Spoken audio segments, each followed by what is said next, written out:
Bismillahirrahmanirrahim. Assalamualaikum warahmatullahi wabarakatuh.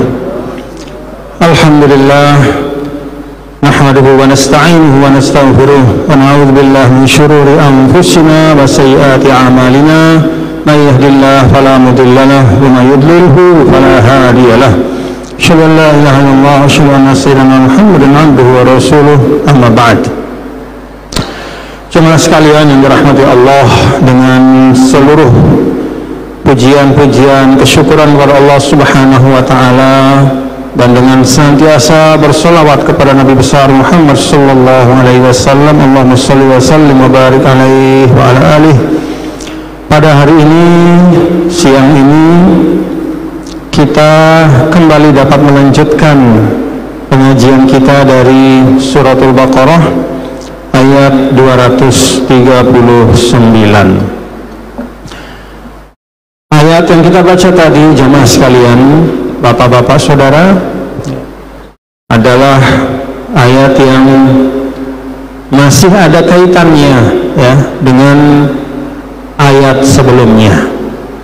Ayat 238, hafizu 'alas salawati was salatul wusta wa qumu lillahi qanitin. Ayat tersebut adalah ayat yang menegaskan kuatnya perintah menegakkan sholat 5 waktu. Allah Ta'ala, bapak-bapak dan saudara, membagi-bagi ya, tuntunannya itu menjadi tingkatan-tingkatan yang menunjukkan pentingnya masing-masing amal tersebut di sisi Allah. Yang paling tinggi itu namanya fardu ain. Kata ain itu artinya jiwa. Jadi selama Anda punya jiwa, maka Anda kena dengan perintah itu. Contoh fardu ain adalah sholat 5 waktu. Karena itu tidak bisa diwakilkan. Yang namanya fardu ain tidak bisa diwakilkan. Karena selama Anda masih memiliki nyawa ya, dan memenuhi syaratnya, maka tidak ada seorang pun yang boleh menggantikan Anda untuk menunaikan kewajiban itu. Itu namanya fardu ain. Kalau kita lihat bapak-bapak dan saudara-saudara, maka rukun-rukun Islam ya, bagi siapapun yang sudah memenuhi syaratnya, itu semua fardu ain. Bersyahadat nggak boleh diwakilkan ya. Sholat 5 waktu juga tidak boleh diwakilkan. Puasa Ramadan sama juga bagi yang memenuhi syaratnya. Menunaikan zakat juga tidak bisa bagi yang memang sudah jatuh kepadanya kewajiban berzakat. Demikian juga menunaikan haji ke Baitullah. Itu namanya fardu ain paling tinggi. Lalu di bawah fardu ain itu ada namanya fardu kifayah. Fardu tapi kifayah. Arti kifayah itu dicukupkan. Maksudnya adalah idza qama bihil ba'du saqata 'anil baqin. Kalau sebagian sudah menunaikan, maka gugur kewajiban dari sebagian yang lain. Fardu kifayah ini, bapak-bapak saudara sekalian, memang dia di bawah fardu ain dari sisi urgensinya ya, dari sisi kewajibannya. Karena kalau sebagian sudah menunaikan, maka tidak lagi wajib bagi yang lain. Tetapi ya, dari sisi kemajuan kehidupan dan terwujudnya hafid dunya hasanah wa fil akhirati hasanah, fardu kifayah ini tidak kalah pentingnya dibanding fardu ain. Apa contoh fardu kifayah? Menguasai ilmu pengetahuan dalam kadar yang cukup untuk keperluan umat Islam. Contoh, belajar ilmu kedokteran itu fardu ain ya. Maka harus ada dokter di suatu daerah yang di situ ada umat Islam dalam jumlah yang cukup untuk menunaikan kepentingan umat Islam di situ.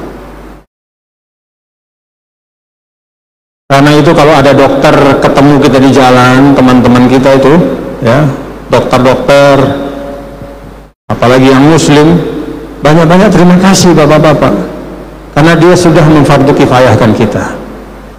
Kalau di suatu daerah, di satu umat itu tidak terdapat dokter dalam jumlah yang cukup ya, untuk menunaikan kepentingan umat Islam, maka semuanya berdosa. Jadi kalau ada dokter itu jangan didemo dia, nah, syukur ada fardu ainnya ya.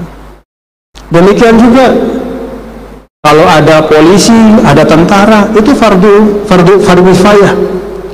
Ada fardu kifayah di situ, karena menjaga keamanan itu wajib ya. Dalam jumlah orang yang menegakkannya itu bisa menjaga kita semua. Nah, jadi kalau ada polisi, terima kasih sama dia menunaikan fardu kifayah untuk kita semua. Ya kalau memang ada hal-hal yang keliru, yang salah, itu urusan yang lain ya. Tapi fungsi utamanya, fungsi pokoknya itu fardu kifayah.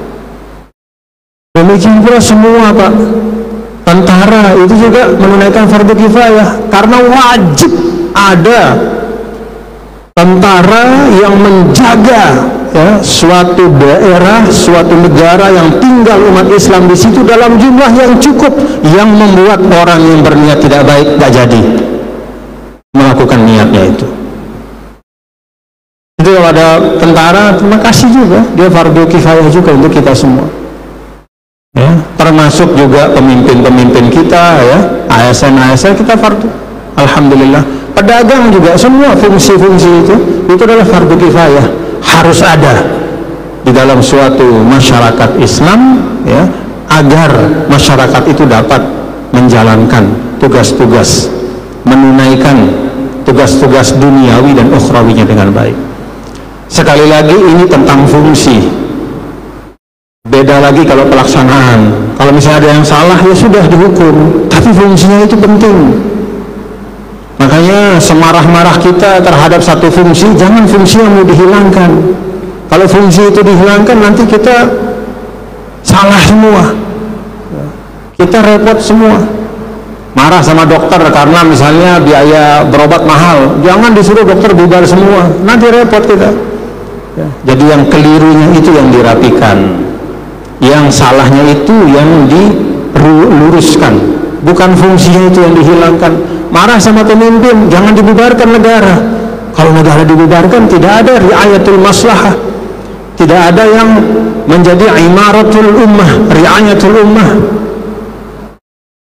Contoh, sekarang kita lihat di Nepal itu ya, di Nepal itu dia marah dengan pemerintahnya, tapi kemarahan itu mewujud berlebihan sampai akhirnya negara itu sendiri yang terancam hancur. Itu nggak boleh. Jangan kesalahan orang per orang menyebabkan satu bangunan yang menjaga kemaslahatan kita semua itu justru terancam. Nah, itu fardu kifayah. Di bawahnya itu baru sunnah, fardu ain, fardu kifayah, sunnah. Nah, sunnah itu yang menyempurnakan ya, sunnah itu yang menyempurnakan. Apa itu yang menyempurnakan? Ya rawatib kita, tahajud kita, duha kita, sedekah kita lebih daripada yang diwajibkan, itu semua sunnah. Mana yang lebih penting dalam, coba ya perhatikan nih ya, dari apa yang saya sampaikan, mana yang lebih penting ya? Kita umat ini ya masih ada fardu kifayahnya ya, tetapi sunnahnya kurang dibanding ada sunnahnya tapi fardu kifayahnya hilang. Nah, mana yang lebih penting? Yang lebih penting jaga fardu kifayahnya, jaga fardu kifayahnya. Maka boleh saja suatu ketika, katakanlah misalnya orang yang menjalankan sholat duha itu berkurang jumlahnya, orang yang menjalankan sedekah itu berkurang jumlahnya, atau bahkan mungkin tiba-tiba tidak ada. Yang sunnah itu boleh saja suatu ketika misalnya dia tiba-tiba tidak ada, tapi yang fardu kifayah jangan sampai tidak ada. Jadi boleh saja masjid kita kosong dari orang yang menjalankan sholat tahajud, tetapi tetap kita harus punya pemimpin, karena itu fardu kifayah kita. bapak-bapak ya? Fardu ain, fardu kifayah dengan sunnah. Jangan atas nama sunnah kemudian yang fardu kifayah kita mau rusak, nggak boleh ya. Jangan atas nama sesuatu yang sifatnya menyempurnakan, yang pokok-pokok kita mau hilangkan, nggak boleh. Jadi itulah cara di dalam Al-Quran menjelaskan, termasuk di ayat yang ke-238, hafizu ala salawati was salatil wusta wa qumu lillahi qanitin. Ini menunjukkan bahwa fardu yang namanya sholat itu adalah fardu ain yang wajib untuk dijaga dalam keadaan apapun. Nah, kemudian di ayat 239 ini ada penjelasan ya, dalam kasus-kasus tertentu. Apa itu? Fa'in khiftum, kalau kalian sedang berada dalam keadaan takut. Apa maksudnya keadaan takut? Dalam keadaan perang. Kita lagi perang ini, tapi masuk waktu sholat, gimana? Apakah kita akan menetapkan sholat itu persis seperti keadaan aman? Nah, misalnya ya, contoh yang konkret, harus menghadap kiblat pada saat di tengah medan perang. Ya, yang namanya medan perang, apalagi zaman dulu, itu kan saling kejar, ya, naik kuda ke atas bukit, ngejar, manah, berbalik dan seterusnya, bergerak terus gitu. Nah, dalam keadaan seperti itu, ketika ada keadaan yang tidak normal, khususnya saat menghadapi musuh dalam pertempuran, fa'in khiftum, kata Allah, farijalan aw rukbana, maka kamu boleh sholat, mau berjalan kaki ya, mau di atas kendaraan ya, bahkan dengan keadaan yang khusus, yaitu tidak menghadap kiblat dalam sholatul khauf, itu boleh ya, tapi tetap sholat. Nah, jadi di sini ayat 239 ini tidak menggugurkan kewajiban sholat yang merupakan fardu ain, tetapi menyesuaikan dengan situasi dan kondisi yang ada. Karena itu dalam penjelasan dari para ulama di kitab-kitab fikih ya, itu disebutkan bahwa istiqbalul qiblati syartun min syuruti sihhatis sholati illa fil halatain, bahwa menghadap kiblat itu adalah syarat dari sahnya sholat kita, kecuali dalam dua keadaan, yaitu dalam sholatul khauf dan pada saat melaksanakan sholat sunnah di atas kendaraan. Nah, kalau itu semua ulama sepakat itu tidak merupakan syarat sahnya sholat. Artinya apa? Kalau sholatul khauf boleh nggak usah menghadap kiblat. Kalau sholat sunnah di atas kendaraan juga boleh tidak menghadap kiblat. Dan dalam keadaan yang lebih rileks. Kalau dalam keadaan normal wajib berdiri bagi yang sehat. Kalau sholat sunnah walaupun sehat dia nggak wajib berdiri. Jadi kalau bapak-bapak, saudara-saudara mau bepergian kemana-mana, eman-eman tidak berwudu, ambil saja air wudu. Misalnya dari Mataram mau ke Lombok Timur, atau dari apalagi lebih jauh lagi misalnya ya, misalnya di Jawa, tinggal dari Jakarta mau ke Bandung, eman-eman tidak berwudu, ambil air wudu, lalu duduk di mobil, sholat saja sholat sunnah. Anda tidak perlu menghadap kiblat, sholat sambil duduk, sholat saja. Mau sholat duha 2 rakaat, sholat duha 4 rakaat, daripada mantengin medsos terus sampai berjam-jam, mendingan begitu. Selama Anda di perjalanan, Allah bukakan kesempatan duduk sebanyak-banyaknya sholat sunnah, baik itu sholat sunnah bil munasabah atau bil itlaq. Sholat sunnahnya itu karena ada sebab, misalnya waktu tertentu yang namanya sholat duha ya, atau sholat setelah berwudu ya, atau sholat mutlak ya, pokoknya sholat sunnah aja. Usolli sunnah rakatain lillahi ta'ala, ya Allah, kau sholat sunnah 2 rakaat, sholat aja sambil duduk di mobil, di kereta api, di bis ya, itu boleh kata para ulama. Nah, bapak-bapak saudara, ayat 239 ini memberikan 2 makna kepada kita. Yang pertama bahwa wa ma ja'ala 'alaikum fid dini min haraj, bahwa Allah tidak pernah membebani kita dalam beragama. Jadi tidak ada namanya kita kesulitan begitu sampai pada titik kesulitan, ya, ada kaidah al-amru idza dhaqa ittasa'ah. Kalau sudah ada kesempitan, maka agama akan melapangkan. Kalau ada kesulitan, maka akan datang kemudahan. Itu kaidah Islam. Jadi tidak pernah ada keadaan yang tanpa solusi, yang betul-betul memberatkan. Selalu ada kemudahan dan alternatif. Itu satu. Yang kedua, bahwa kewajiban agama itu diberikan bukan untuk dipermainkan, tetapi untuk dilaksanakan.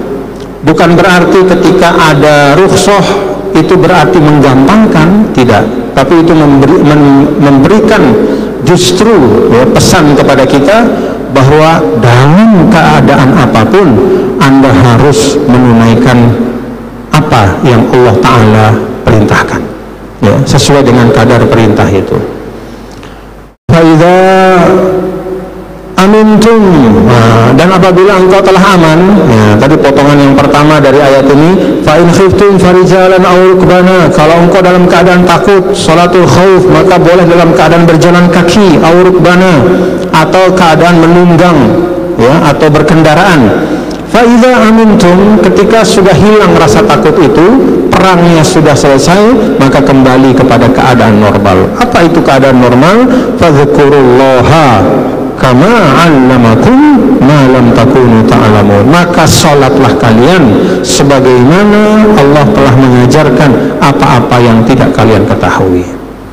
Bapak-bapak saudara sekalian, bagian terakhir dari ayat ini, fa'idha amintum fazkurullah, maka apabila sudah aman, fazkurullah, berzikirlah kepada Allah. Apa arti uzkurullah di sini? Semua ulama sepakat bahwa uzkurullah dalam ayat ini artinya menegakkan sholat. Jadi ayat ini salah satu dalil yang paling jelas, ya, bahwa zikir yang paling tinggi, ya, mengingat Allah yang paling konkret, itu bentuknya sholat. Karena itu jangan percaya kalau ada orang yang mengatakan dirinya ahlul ma'rifat tapi nggak sholat, ya, itu orang bohong. Karena dalam Al-Quran, ya, ayat ini jelas, fazkurullaha, maka berzikirlah engkau kepada Allah, dan semua sepakat yang dimaksudkan dengan zikir ini sholat. Kama 'allamakum ma lam takunu ta'lamun, sesuai dengan apa yang diajarkan oleh Allah. Ya, dalam surah Toha juga disebutkan aqimis sholata li dzikri, tegakkan sholat untuk mengingatku. Maka para ulama mengatakan a'la anwa'i dzikr huwa shalah, yang paling tinggi dari zikir kepada Allah itu adalah menegakkan sholat. Jadi ini supaya tidak confuse, ya, ada orang sebagian mempersempit makna, ya, di dalam beragama. Dia mengatakan, ya kan agama itu adalah bagaimana supaya kita menjadi pribadi yang baik, menjadi orang yang baik, bergaul yang baik, jujur, amanah, ya, bersilaturahim, menyapa orang dengan baik, tidak curang, tidak korupsi, tidak mencuri. Kan itu tujuan agama. Jadi ya sudah, kita jadi orang baik saja walaupun tidak sholat. Nah, kalau sudah baik ngapain sholat? Ada ungkapan seperti itu. Kalau ada yang mengatakan seperti itu, ya perlu untuk kita ingatkan bahwa agama itu ada dua dimensinya. Yang dia sampaikan tadi itu adalah hablum minan nas, yang hablum minallahnya belum dia laksanakan. Hablum minan nas, sebaik-baik kita berhablum minan nas, tapi hablum minallahnya tidak ada, itu bukan sikap beragama yang baik. Kenapa? Karena yang pokok dalam agama itu adalah hablum minallah. Kan namanya agama itu petunjuk dari Allah. Bahkan berhablum minan nasnya juga adalah berdasarkan hablum minallah. Coba, ya, kalau Allah Ta'ala tidak menurunkan Al-Quran, dari mana kita bisa tahu cara berhablum minan nas? Kan kita berhablum minan nas itu rujukannya juga Al-Quran. Misalnya Al-Quran menyatakan wa'budullaha wa la tusyriku bihi syai'an wa bil walidaini ihsana wa bidzil qurba wal yatama wal masakin wabnas sabil. Sembahlah Allah, berbuat baik pada orang tua, kepada keluarga, kerabat, tetangga, orang-orang yang disebut semua. Nah, dari situ kita tahu, oh ternyata agama Al-Quran mengajarkan kita hablum minan nas kayak begini. Kemudian kita baca misalnya suratul Hujurat misalnya kan, wala tajassasu wala yattab ba'dukum ba'dha, jangan suka cari kesalahan orang, jangan suka saling menggibah. Wala talmizu anfusakum wala tanabazu bil alqab, jangan saling memanggil dengan panggilan yang di situ ada menghina orang. Itu kan cara-cara kita berhablum minan nas. Dari mana asal usulnya? Dari hablum minallah, yaitu dari Al-Quran, kitab suci. Jadi jangan sampai kita berpegang pada cabang tetapi meninggalkan pokok. Ini pohon besar, ya. Pokoknya itu adalah wahyu, ya. Cabang-cabangnya itu adalah hablum minan nas. Cara kita bersuami istri, cara kita bergaul, cara kita macam itu cabang semua. Masa kita mau bergantung sama cabang tapi melepaskan pokoknya? Nanti ada terbang angin kencang dikit bisa patah di cabang itu. Tapi kalau Anda berpegang pada pokoknya, maka cabang-cabang itu juga akan berada dalam genggaman Anda. Jadi ada dua hal yang berbeda, ya. Beragama itu bukan sekedar menjadi orang yang baik dalam perilaku di dunia, bukan sekedar itu. Tapi beragama adalah bagaimana supaya kita menyadari kemakhlukan kita. Ini kita makhluk, kita punya Tuhan. Sebagaimana kepada orang yang pernah berbuat baik di dunia kita merasa perlu berterima kasih, ya, maka apalagi kepada zat yang darinya semua nikmat, ya, rasanya tidak pernah cukup kita berterima kasih. Dan berterima kasih yang paling sederhana adalah dengan menegakkan sholat. Nah, jadi itu bapak-bapak, saudara-saudara sekalian, ayat 239, ya, yang mana tadi saya sudah sampaikan, ya. Di sini kita diajak untuk ayat 38 sebelumnya sama 39, kita diajak untuk memahami tingkatan-tingkatan perintah agama, dimulai dari fardu ainnya, fardu kifayahnya, kemudian yang sunnah-sunnahnya, baru kemudian yang mubah-mubahnya. Dan beragama yang baik adalah sesuai dengan tingkatan-tingkatan itu. Taqdimul aham fal aham, dahulukan apa yang utama, ya. Pastikan fardu ain kita tuntas, fardu kifayah kita tuntas, lengkapi dengan sunnah-sunnah, baru kemudian kita fokus pada yang mubah-mubah, ya. Nah, kalau cara kita beragama seperti itu, kita pentingkan apa yang dipentingkan oleh Allah, kita prioritaskan apa yang diprioritaskan oleh Allah, maka insya Allah akan lurus dan lempeng kita beragama. Wallahu a'lam bishawab. Ada yang mau bertanya? Nah, coba. Kita punya waktu 7 menit, ya, 7-8 menit, silakan. Ya, Ustaz Haji Ilham, siap. Terima kasih. Assalamualaikum warahmatullahi wabarakatuh. Mohon izin Tuan Guru, kebetulan sekarang bulan Maulid, jadi sedikit pertanyaan tentang Maulid. Nah, sekarang ini kita banyak sekali, khususnya masyarakat kita kan sedang merayakan Maulid gitu, sedang merayakan Maulid, bahkan acara Maulid ini dari pagi sampai sore. Tapi di lain pihak ada juga teman-teman di medsos itu menyatakan bahwa Maulid itu tidak ada, nabi, sahabat, tabiin dan sebagainya nggak pernah merayakan Maulid. Bahkan mengatakan bahwa yang pertama kali merayakan Maulid itu adalah dari aliran Syiah katanya. Jadi mohon pencerahan Tuan Guru, karena kita sudah kebiasaan dan sudah, saya pikir sudah bagus merayakan Maulid.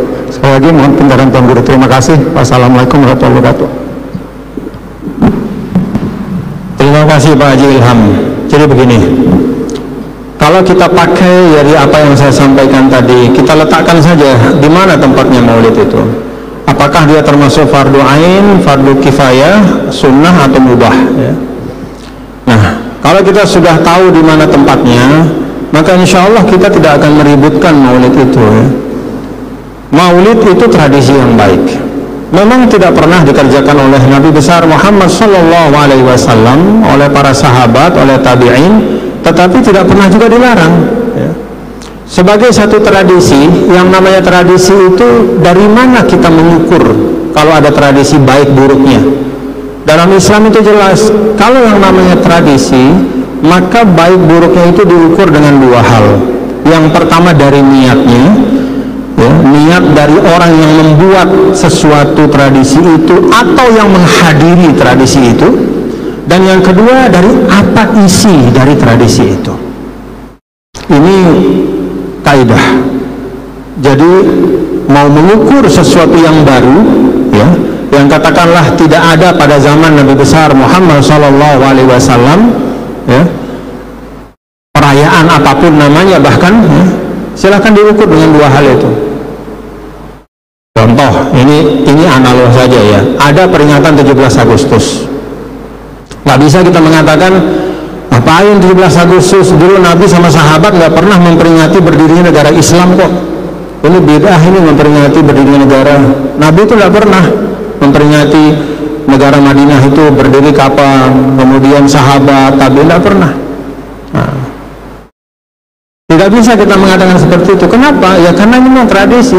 Ini maulidnya atau peringatan hari kemerdekaan atau peringatan apapun memang bukan diniatkan sebagai ibadah mahdhoh, tapi itu suatu adatun hasanah. Maka bagaimana? Boleh nggak kita hadir 17 Agustusan? Ya bergantung dari niat kita. Saya nih hadir 17 Agustus untuk mensyukuri nikmat kemerdekaan, maka saya akan dapat pahala dari sisi mensyukuri nikmat kemerdekaan itu. Paham ya teman-teman ya? Tapi kalau mau 17 Agustus pergi ke keramaian buat nyolong misalnya, atau buat sombong-sombong, ya rusak juga.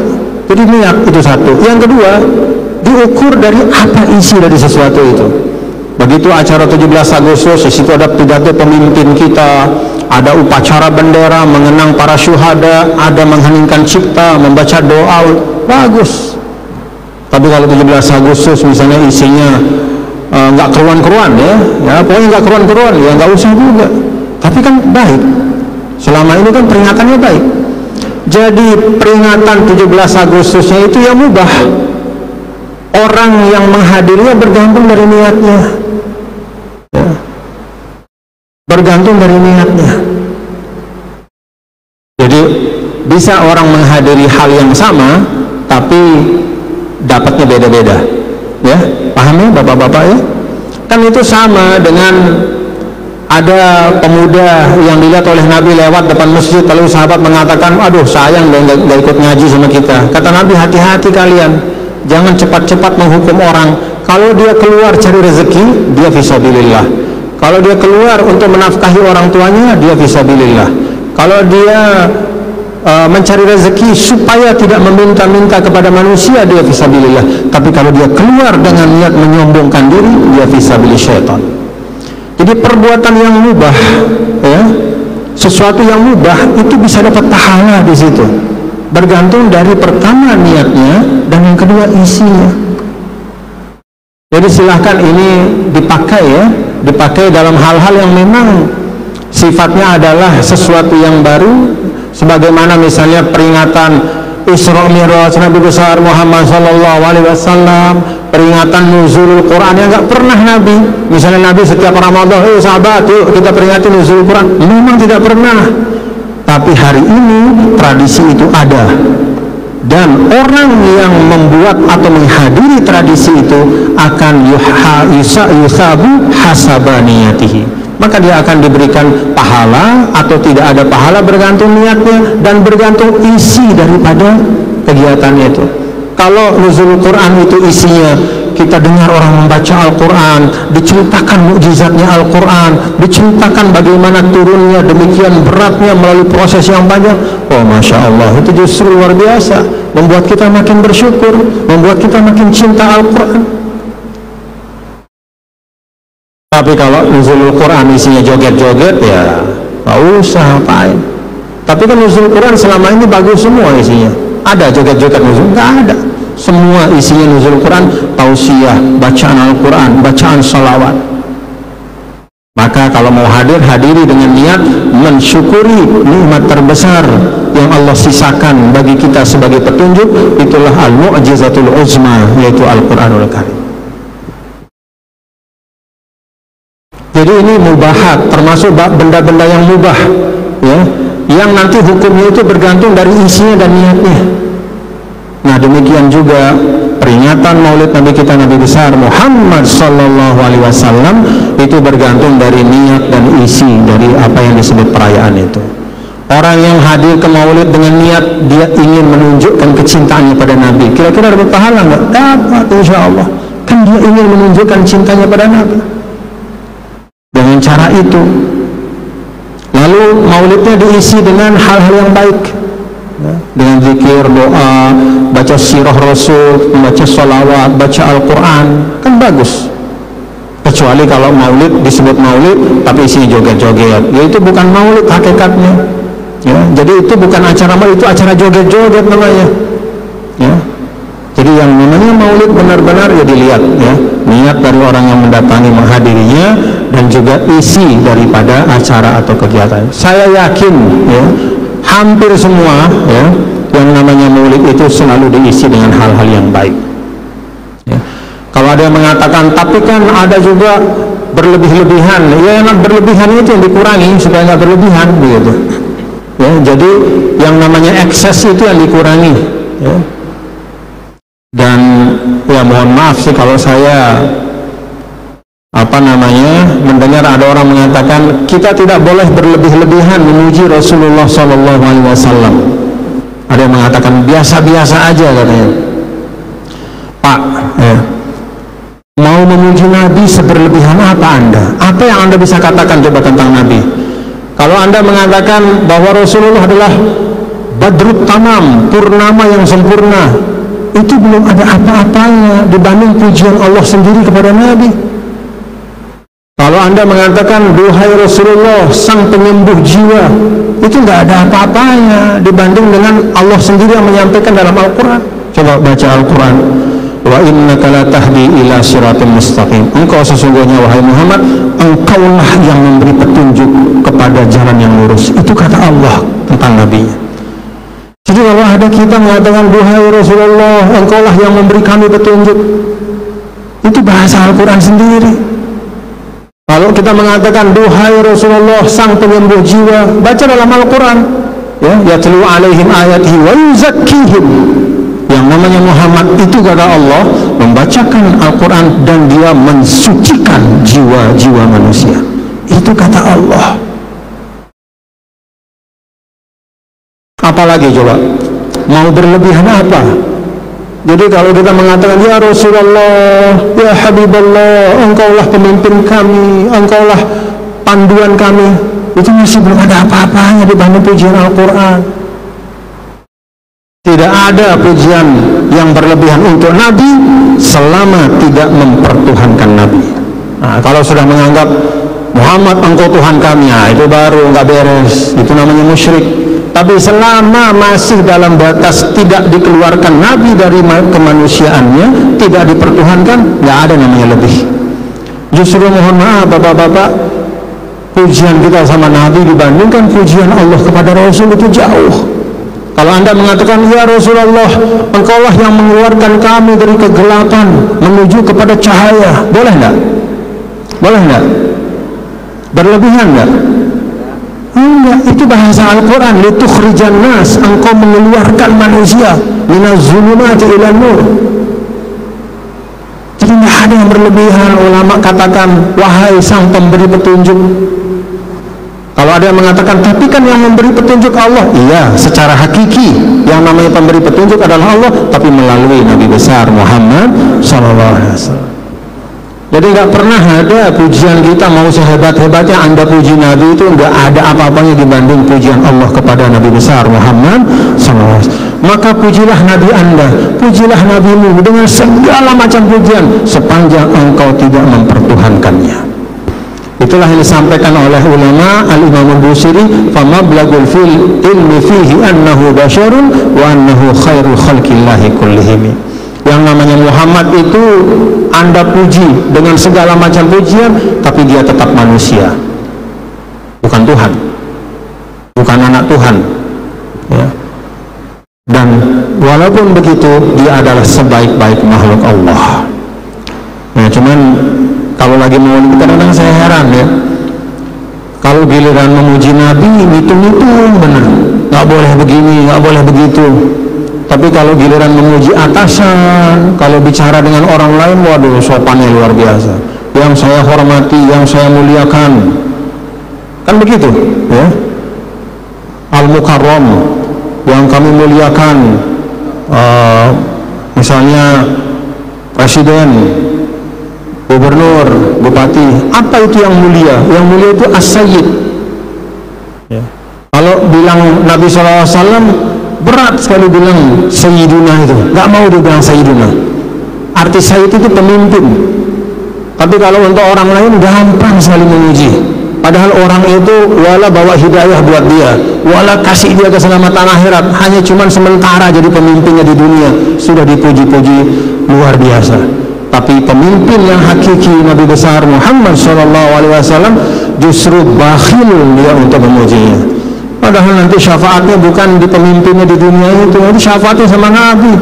Jadi kalau anda punya hazanah puji memuji, pujilah Rasul. Kalau memuji Rasul nggak bakal kecewa, tapi memuji manusia itu seringkali ujungnya tidak baik.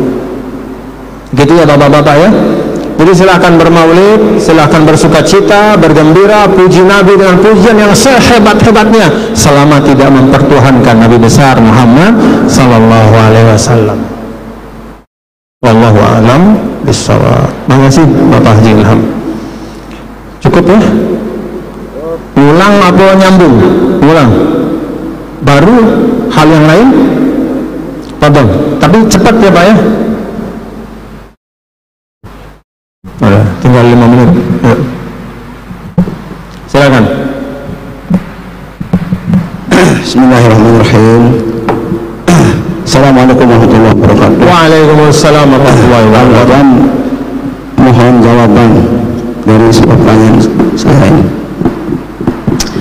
Yang sudah bicarakan adalah sholat, dan sholat ini adalah salah satu ajaran Islam yang paling tinggi derajatnya dibanding sholat ajaran yang lain, seperti yang perlu bilang tadi. Pertanyaan saya, apa rahasia dalam kalimat sholat itu dihubungkan dengan aqimus sholah, sedangkan yang lain-lain tidak pakai aqimus sholah mukarram, zakat tidak pakai aqimus zakat, hanya sholat yang pakai aqimus sholah. Lunas penjelasan mukarram. Kemudian saya ingin komentari sedikit tentang siapa yang pertama kali melaksanakan maulid. Kalau salah ini mukarram tolong diluruskan. Kalau menurut pemahaman saya tentang yang paling pertama kali melaksanakan atau memperingati maulid Nabi adalah Allah Subhanahu wa taala, yaitu dalam surah Al-Fil. Al-Fil, Allah menceritakan tentang bagaimana keadaan ketika beliau lahir. Bahkan ayat terakhir ka'asfin ma'kul. Itu mukarram. Itulah, terima kasih. Terima kasih Pak. Insya Allah hebat. Ini jadi kalau untuk sholat itu kan penjelasan tentang aqimus sholat itu panjang, tapi intinya bahwa yang namanya sholat itu kan yang dikejar itu bukan fi'luhu, mujaradul fi'li, bukan hanya mengerjakan urutannya dengan benar, ya, tetapi al-itmam wal khusyuk wal khudu, menyempurnakannya dan khusyuk di dalam melaksanakannya. Itu yang diminta, ya, sehingga bahasanya itu bukan if'alus sholah tapi aqimus sholah, karena kata iqamah itu lebih dari sekedar mengerjakan, ya, tapi menegakkan kalau bahasa kita, ya, bukan sekedar mengerjakan tapi menegakkan. Kenapa? Ya karena tadi bukan hanya sekedar urut-urutannya, tapi di situ ada itmam. Apa itu itmam? Kalau dalam mazhab Syafi'i itu ada namanya tumakninah, salah satu rukun sholat. Jadi dalam mazhab Syafi'i tumakninah itu rukun sholat. Hati-hati. Artinya apa? Artinya pergerakan dari rukun ke rukun itu tidak menunjukkan kita terburu-buru. Itu nama tumakninah. Bahasa sederhananya, pergerakan dari rukun ke rukun tidak menunjukkan kita terburu-buru. Misalnya ruku, ya, dari ruku kan ke itidal. Nah, ruku itu tek, benar-benar kena punggungnya itu rata, baru bangun dengan wajar. Jadi bukan tak, hilang tumaninahnya. Sama itidal juga, i'tadala itu artinya tegak kembali. Jadi kalau belum tegak kembali sudah sujud, itu hilang juga tumaninahnya. Hati-hati.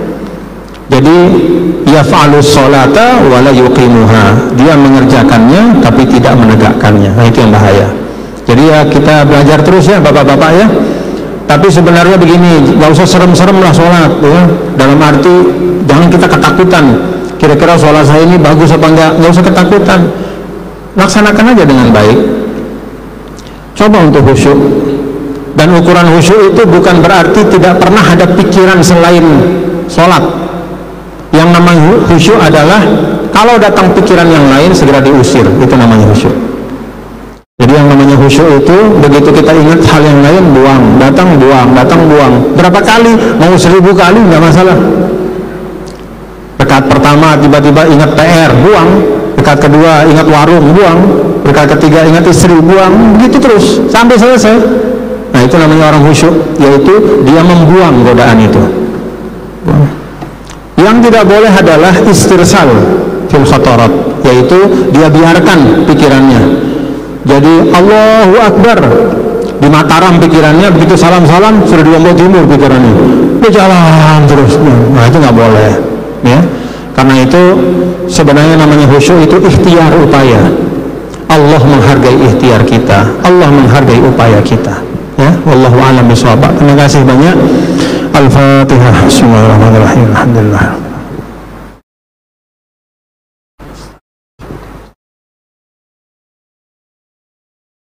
Terakhir saya mohon doa, hari Jumat yang akan datang itu di Pancor itu ada peringatan Tasyakur Hultah NWDI yang ke-90. Jadi ke-90 ya. Kalau kemarin Indonesia itu usianya 80, maka NWDI itu secara hitungan hijriyah itu 10 tahun lebih tua daripada Indonesia. Sekolah pertama yang dibangun oleh pahlawan nasional Maulana Syekh itu 1937.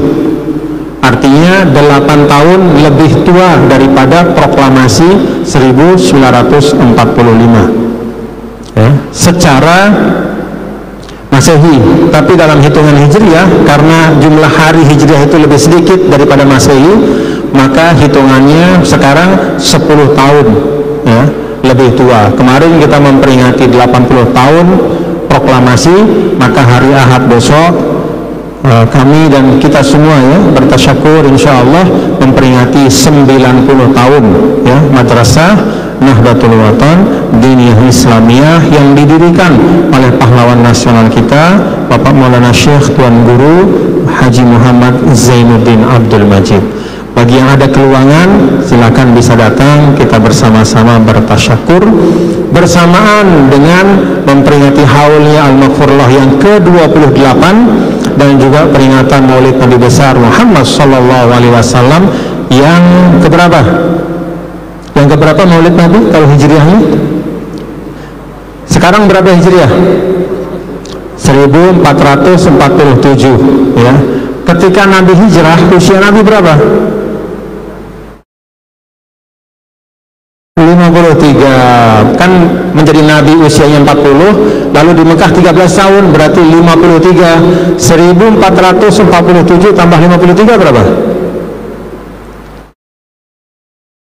1500. Nah, jadi tahun ini adalah peringatan kelahiran Nabi kita, Nabi besar Muhammad sallallahu alaihi wasallam, persis 1500 tahun yang lalu. Allahumma sholli ala sayyidina Muhammad wa ala ali sayyidina Muhammad. Terima kasih. Assalamualaikum warahmatullahi wabarakatuh.